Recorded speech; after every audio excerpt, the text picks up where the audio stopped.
Governor Tim Walz has a very special love for the communist Chinese regime and the way communism makes everything equal and takes care of everybody. He's been there dozens of times and hasn't walked back any of these statements extolling the virtues of communism. Uh-oh.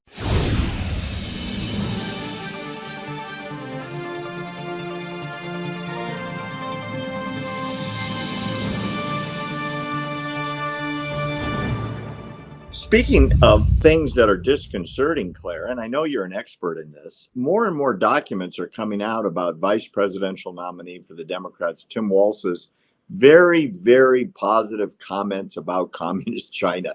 Some of the things he said that are now being republished are just startling. Now, this is a country where millions and millions and millions of their own citizens were killed by the government, not by a war, not by an invasion, by systemic control of the people by their own government. When he was a high school teacher in the 1990s, Governor Tim Walz seemed to be encouraging copying communist China. He talked about their system of fairness where everybody shares and gets free food and gets free housing. He said, quote, "It means that everyone is the same and everybody shares. The doctor and the construction worker make the same. The Chinese government and the place they work for provide housing and 14 kilograms or about 30 pounds of rice per month. They get food, they get housing, and on and on and on." That is breathtakingly stupid.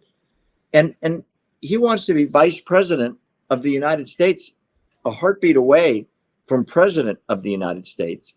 And yet seems to think, like Bernie Sanders used to talk about the Soviet Union as this workers' paradise. The doctor makes the same as the guy loading boxes. Everyone gets free this and free that. That's pure socialism, which has never worked anywhere, including China. Yeah, Barry, there's a term for this that writer, author, investigator Peter Schweitzer has translated and made popular, and it is called elite capture.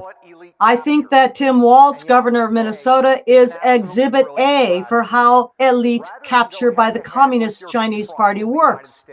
I've been reading a book, I'm maybe halfway through it right now, that I would recommend to the good governor. It's called The Devil and Mao Zedong. It is by Stephen Mosher, Mosher, and it is horrifying reading, telling what actually has happened under communist rule, and specifically under Mao Zedong's rule in China. Millions, as you say, and millions dead of starvation and abuse and labor camps and just outright slaughter. I don't know what happened to Governor Walz when he was over there, and when he took dozens of high school students over there. He says he's been there something like 30 times, paid for on the Chinese Communist Party dime. Well, yuan.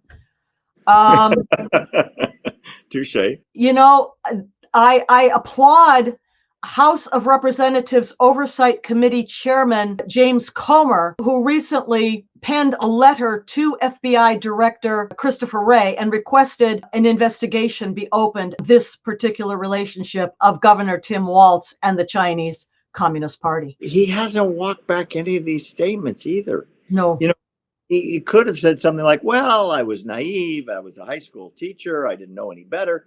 But he kept going back, like you point out, Claire, like it was Fantasyland. You know, you can go to Disneyland a lot because it's fun. You don't go to Disneyland if you hate it. You don't go to Disneyland if you disagree with it. Walz seems to think China is Disneyland politically. Well, you know, he probably never got to see any of those labor camps or what they do to the Tibetan people, the Uyghur people.